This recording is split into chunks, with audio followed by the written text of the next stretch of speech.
You've said that Ukraine shouldn't enter NATO until after the war is over. Are you concerned at all that those comments could motivate Putin to keep the war going or discourage him from entering peace negotiations? And is there a serious risk that this war could drag on for years? And do you see any path toward the war ending with Putin still in power? First of all, no one can join NATO while a war is going on, where a NATO nation is being attacked, because that guarantees that we're in a war, and we're in a third world war. So that it's not about whether or not they should or shouldn't join. It's about when they can join, and they will join NATO. The issue of whether or not this is going to keep Putin from continuing to fight, the answer is Putin's already lost the war.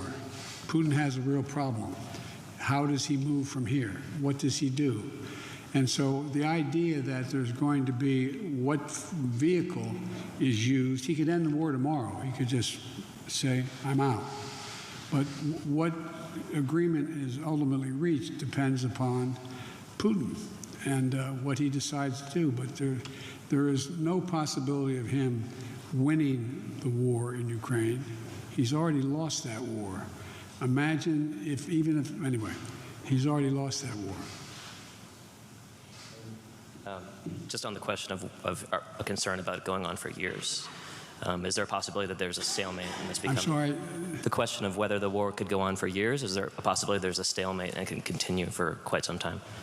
Well, I don't think the war can go on for years for two reasons. Number one, I don't think that that Russia could maintain the war forever, number one, in terms of their resources and capacity.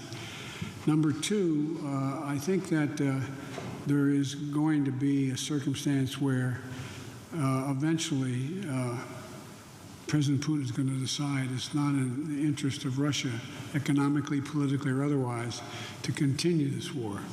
But I can't predict exactly how that happens. My hope is, and my expectation is, you'll see that Ukraine makes significant progress on their offensive, and that it generates a negotiated settlement somewhere along the line.